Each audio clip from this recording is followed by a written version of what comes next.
Welcome to Wicked Shizuku's Reviews, bringing you a southern perspective on books, movies, music, and much, much more.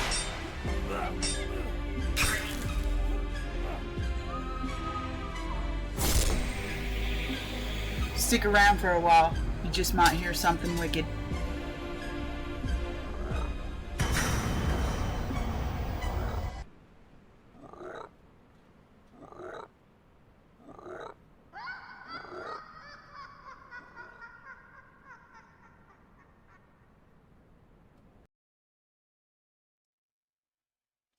And hello again, and welcome back to Wicked Shizuku's Reviews, where I read to you. And this is episode number 79, where I hope you are feeling so fine. So, enough silliness. If you're new here, please like, subscribe, and share, and then rewind and go back through the playlist on YouTube or Rumble. You're going to have to do a little mathematical gymnastics here. If you're on Rumble, you will have to go to episode 4 for the very beginning of this particular read, and I will be continuing with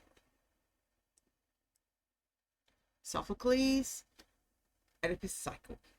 So it occurred to me a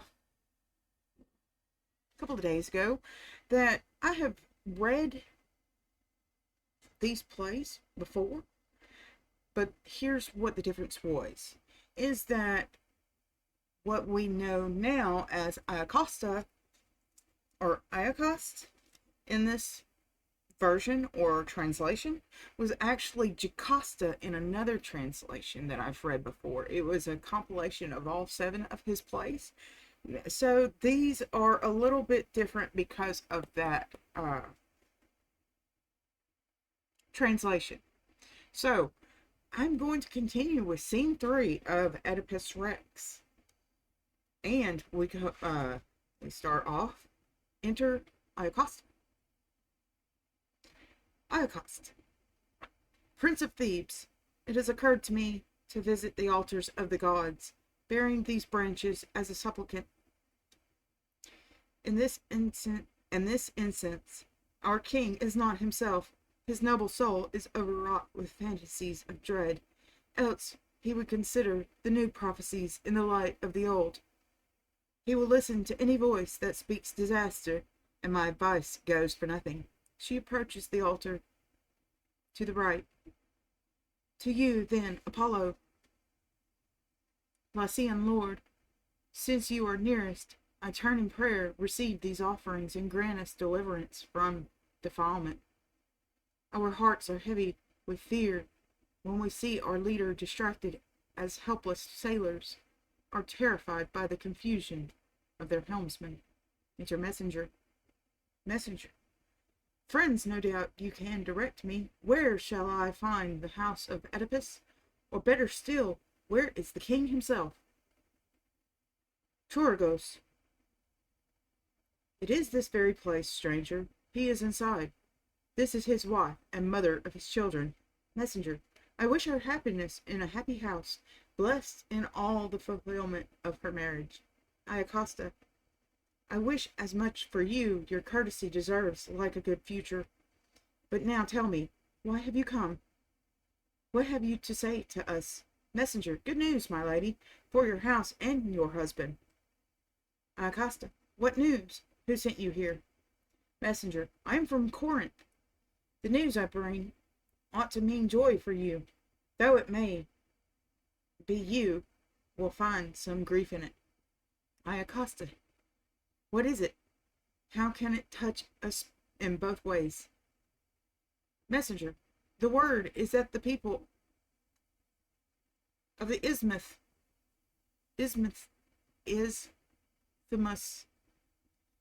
intend to call Oedipus to be their king. Iacosta. But old King Polybos, is he not reigning still? Messenger. No, death holds him in his sepulchre. Iacosta. What are you saying? Polybos is dead? Messenger. If I am not telling the truth, I may die myself. Iacosta to a maidservant. Go in, go quickly. Tell this to your master, O riddlers of God's will. where are you now? This was the man whom Oedipus long ago feared so, fled so, in dread of destroying him, but it was another fate by which he died. Enter Oedipus in the center. Oedipus, dearest Iacosta, why have you sent for me? Iacosta, listen to what this man says, and then tell me what has become of the solemn prophecies. Oedipus, who is this man, and what news for me? Iacosta, he has come from Corinth to announce your father's death. Oedipus, is it true, stranger? Tell me your own words. Messenger, I cannot say it more clearly. The king is dead. Oedipus, was it by treason, or by an attack of illness? Messenger, a little thing brings old men to their rest. Oedipus, it was sickness then. Messenger, yes, and his many years. Oedipus, ah, why should a man respect the Pythian hearth, or give heed to the birds that jangle above his head? They prophesied that I would kill Polybos, kill my own father, but he is dead and buried, and I am here. I never touched him, never, unless he died of grief for my departure, and thus, in a sense, through me. No, Polybos has packed the oracles off with him underground. They are empty words. Iacosta, had I not told you so? Oedipus, you had. It was my faint heart that betrayed me. Iacosta, from now on, never think of those things again. Oedipus, and yet, must I not fear my mother's bed? Iacosta, why should anyone in this world be afraid, since fate rules us and nothing can be foreseen? A man should live only for the present day. Have no more fear of sleeping with your mother. How many men in dreams have lain with their mothers? No reasonable man is troubled by such things. Oedipus, that is true, only. If only my mother were not still alive. But she is alive. I cannot help my dread. Iacosta, yet this news of your father's death is wonderful. Oedipus, wonderful, but I fear the living woman. Messenger, tell me, who is this woman that you fear? Oedipus, it is Merope, man, the wife of King Polybos. Merope, why should you be afraid of her? Oedipus, an oracle of the gods, a dreadful saying. Messenger, can you tell me about it, or are you sworn to silence?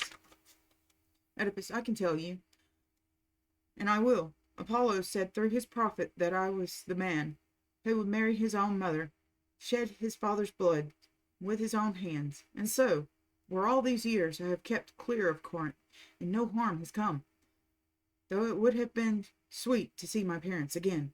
Messenger, and this is the fear that drove you out of Corinth? Oedipus, would you have me kill my father? Messenger, as for that, you must be reassured by the news I gave you. Oedipus, if you could reassure me, I would reward you. Messenger, I had that in mind, I will confess. I thought I could count on you when you return to Corinth. Oedipus, no, I will never go near my parents again. Messenger, ah, son, you will still do not know what you are doing. Oedipus, what do you mean? In the name of God, tell me. Messenger, if these are your reasons for not going home, Oedipus, I tell you, I fear the oracle may come true. Messenger, and guilt may come upon you through your parents. Oedipus, that is the dread that is always in my heart. Messenger, can you not see that all your fears are groundless? Oedipus, how can you say that? They are my parents, surely. Messenger, Polybos was not your father. Oedipus, not my father. Messenger, no more your father than the man speaking to you. Oedipus, but you are nothing to me. Messenger, neither was he. Oedipus, then why did he call me son? Messenger, I will tell you. Long ago, he had you from my hands as a gift. Oedipus, then how could he love me so, if I was not his? Messenger, he had no children, and his heart turned to you. Oedipus, what of you? Did you buy me? Did you find me by chance? Messenger, I came upon you in the crooked pass of Kithrion. Oedipus, And what were you doing there? Messenger, tending my flocks. Oedipus, a wandering shepherd? Messenger, but your Savior, son, that day. Oedipus, from what did you save me? Messenger, your ankles should tell you that. Oedipus, ah, stranger, why do you speak of that childhood pain? Messenger, I cut the bonds that tied your ankles together. Oedipus, I have had the mark as long as I can remember. Messenger, that was why you were given the name you bear. Oedipus, God, was it my father or my mother who did it? Tell me. Messenger, I do not know. The man who gave you to me can tell you better than I. Oedipus, it was not you that found me, but another. Messenger, it was another shepherd gave you to me. Oedipus, who was he? Can you tell me who he was? Messenger, I think he was said to be one of Laos's people. Oedipus, you mean the Laos who was king here years ago? Messenger, yes, King Laos. And the man was one of his herdsmen. Oedipus, is he still alive? Can I see him? Messenger, these men are here, know best about such things. Oedipus, does anyone here know this shepherd that he is talking about? Have you seen him in the fields or in the town? If you have, tell me. It is time things were made plain. Chorogos, I think the man he means is the same shepherd you have already asked to see. Iocosta, perhaps, could tell you something. Oedipus, do you know anything about him, lady? Is he the man we have summoned? Is that the man this shepherd means? Iocosta, why think of him? Forget this herdsman. Forget it all. This talk is a waste of time. Oedipus, how can you say that, when the clues to my true birth are in my hands? Iocosta, for God's love, let us have no more questioning. Is your life nothing to you? My own pain is enough for me to bear. Oedipus, you need not worry. Suppose my mother a slave, and born of slaves, no baseness can touch you. Iocosta, listen to me. I beg you, do not do this thing. Oedipus, I will not listen. The truth must be made known.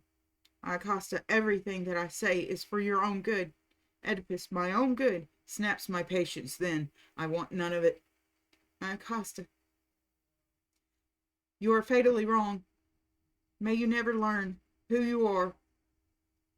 Oedipus, go on. Go, one of you, and bring the shepherd here. Let us leave this woman to brag of her royal name. Iocosta, ah, miserable. That is the only word I have for you now. That is the only word I can ever have.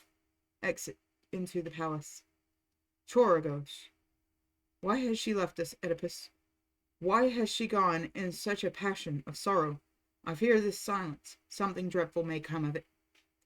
Oedipus, let it come. However base my birth, I must know about it.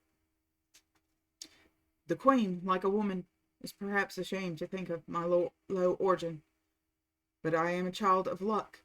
I cannot be dishonored. Luck is my mother. The passing months, my brothers, have seen me rich and poor. If this is so, how could I wish that I were someone else? How could I not be glad to know my birth?